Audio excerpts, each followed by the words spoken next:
Hey everyone, Chris Gio coming to you from Beyond the Veil. A couple of days ago, I posted a video about making custom art, and we were showing the art to people, and people asked if we can post the final result. So I wanted to take a moment to do that.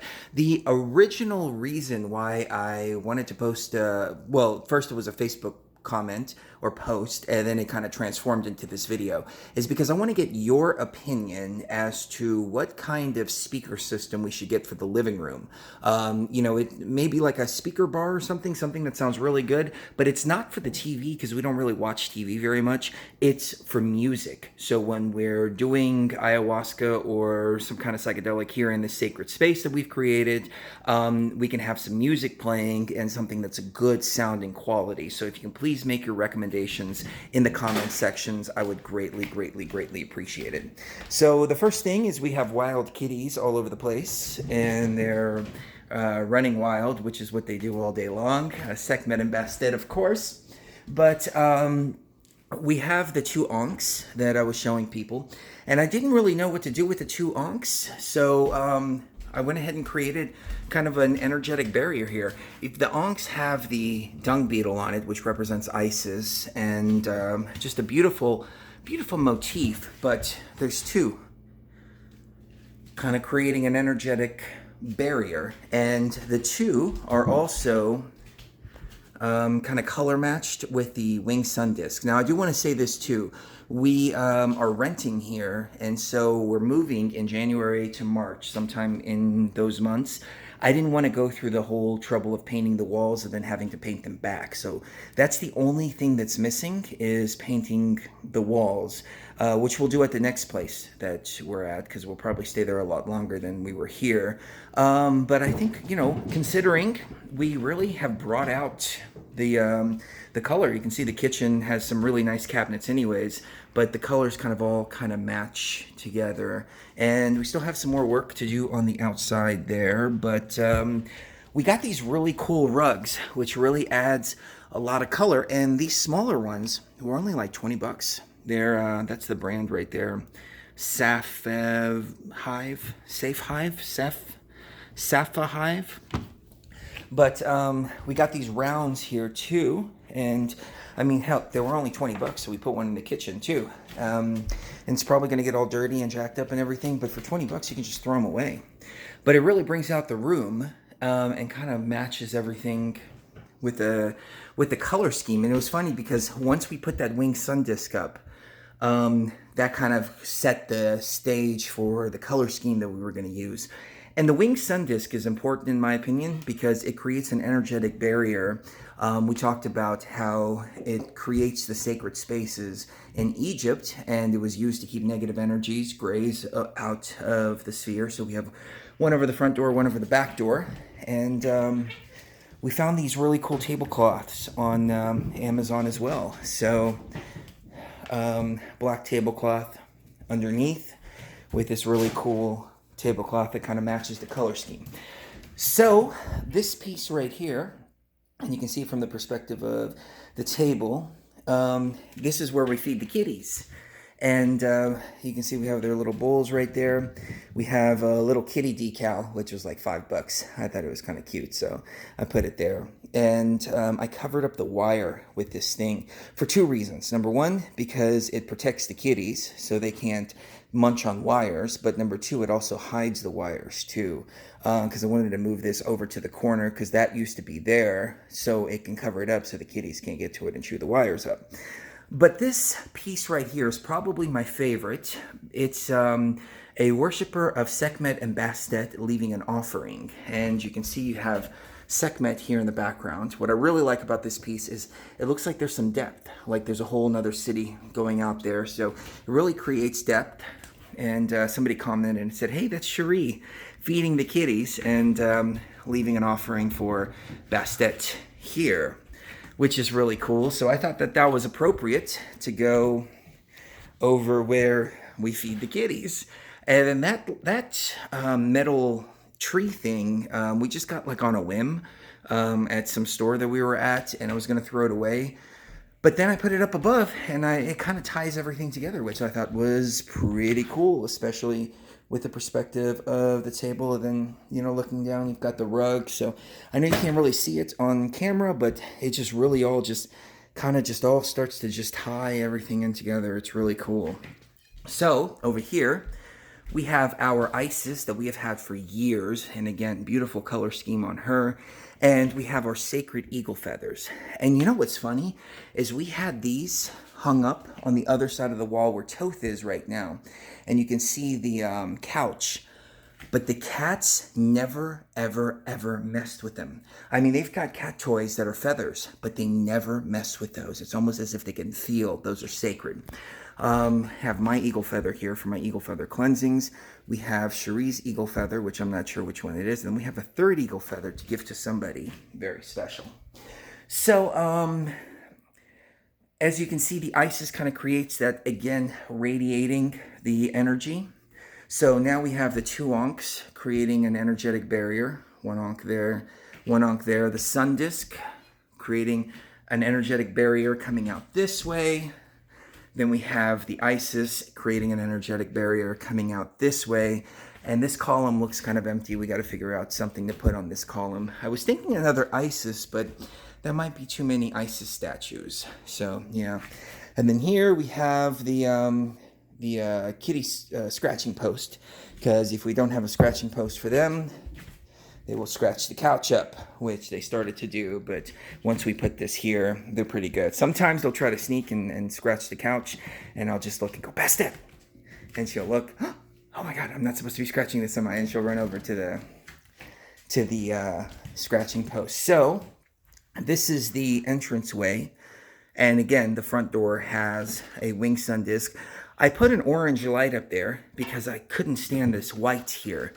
But I don't know if I really like the orange light. I mean, I kind of do, I kind of don't, I don't know.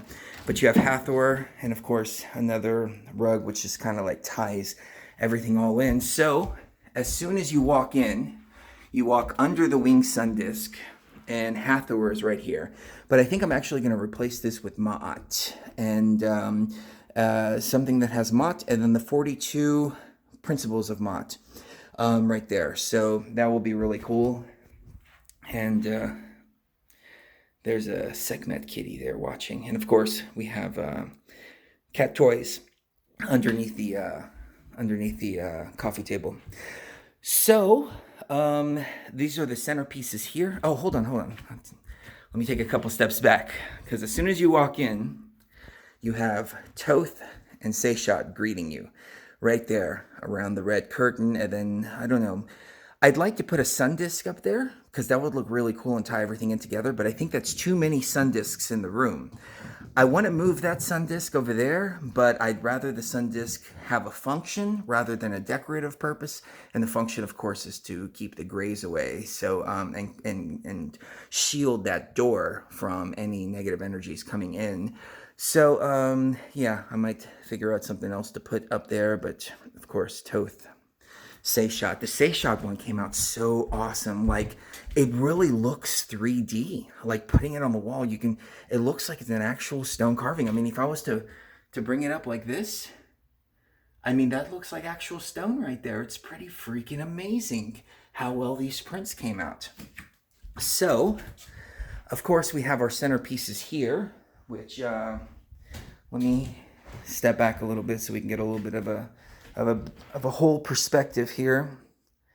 So we have our centerpieces, which is Isis, Sekhmet, and Bastet, the three goddesses, and they are all creating a protective space around the entire area here. So there's just energetic protection. Now, I want to show you something subtle that I did that I think is important. If you look, you'll see Hathor is a little bit higher than Sekhmet and Bastet. Isis is the tallest. And it's only by a couple of inches, but it's respect and hierarchy. See, you can see Toth and Seshat are actually lower than Isis and Hathor, because Isis is Isis is the queen. She sits on the throne. She's the divine feminine element of our consciousness. And these are also feminine elements of our consciousness as well, but they're different elements of our consciousness.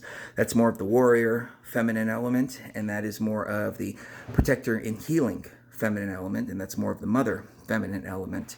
So I think that's very important to be respectful like that, and keep things in the proper perspective. I think it just creates a much better energy field. So down here on the TV, which we don't use very much, we have Isis and Osiris, and a little candle holder there, and we have the owls. And this right here is a piece that I was fascinated with as a child, and I used to always pick it up, and my mother would say, "Don't touch that, don't touch that, don't touch that." She brought these Fabergé eggs from Egypt, and we wound up taking these Fabergé eggs back to Egypt, blessing them in the temples and bringing them back here. I have a few more, but this is the one that I really keep out because it's the biggest keepsake that I have from my mother. And I don't like to keep very many things, so I've got that, and I've got a blanket as well that she gave me. But going back over here, underneath Seishat, this right here was this ugly wood pellet stove. And, you know, looking at the room, I was like, man, this is absolutely ugly. Like, I don't know what to do with the wood pellet stove. And Cherie said, hey, why don't we put some tablecloths over it? And let's make like a little altar, for lack of a better term. I mean, obviously it's not an altar, but something that kind of looks kind of like an altar. So again, there were no plugs back there, and there was this wire coming out over here. So I did the same thing again, and this also keeps the kitties from being able to chew on the wire. And then we found this really cool Isis lamp on Amazon, and we had these boxes. We had the Anubis and Bastet boxes, and this is rocks from the subterranean chamber that Cherie keeps in the Bastet box, and they're sacred rocks and crystals. Now these aren't from the subterranean chamber; these two are. But yeah, she keeps them in this little Bastet box here, and I keep my rings in the Bastet box.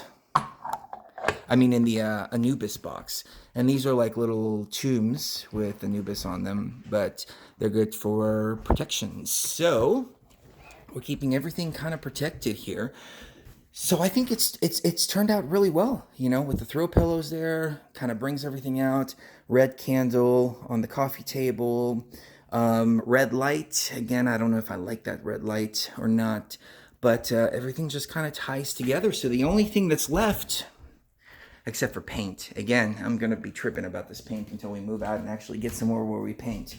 But aside from paint, we need a stereo that when we sit here and do our ceremonies, we can have a stereo or sound bar or something that sounds really good that will project the music while we do that. And of course, we have a nice space outside too. I'm still working on this, but we have a little place to drink ayahuasca outside, so we can start outside and then move inside, and it's all, you know, really comfortable and sacred spaces. But, you know, even during the experiences, looking up, you've got the different motifs and everything like that.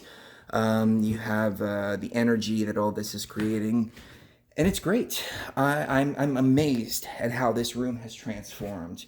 I do want to show you one other thing really quick, and we're still working on the upstairs. Like right here, this is a feather, but I'm going to get rid of this too. This is what we started to do with the hallway. So this is where those pictures went up. You can see, I don't know what they were thinking. Painting this white on white walls with white trim. I mean, I guess he was thinking, well, you know, whoever moves in here is going to paint it, but we weren't planning to be here any longer than a year anyways. So there was no point.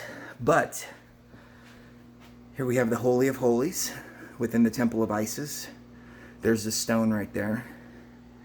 Here's Cherie blessing the ayahuasca on the stone in the Holy of Holies, our ayahuasca there. We have the Temple of Isis here, and then a couple more shots of the temple to really just bring everything together. So I think that is that's really cool. And once we finish with this wall here, see, we're gonna put Hatshepsut right there. We're just waiting for him, and one Hatshepsut on the other side here too. So as soon as you walk up, you've got Hatshepsut, and then probably need to get some curtains for here and here. But then you have the Isis stuff, the Temple of Isis, and we're probably going to replace this with the Temple of Hatshepsut, because the Temple of Hatshepsut has these really interesting stairs that lead upwards. So I figured, since this is in the staircase, then it would be really cool. As soon as you're walking up the staircase, you see the Temple of Hathor. And I mean, not Hathor, Hatshepsut. And then maybe put a few small pieces here, and I don't know, maybe some here. I mean, I would just put, I put pictures everywhere, but Cherie's like, no, you're making it too loud, you're making it too crowded. But if you guys and gals have any suggestions, I mean, you know, I'm obviously not an interior decorator, so I'm just doing my best here. But if you have any suggestions, definitely please let us know in the comments section. So kiss the one you love right now. You never know when the last time is gonna be, and we will see you even further beyond the veil.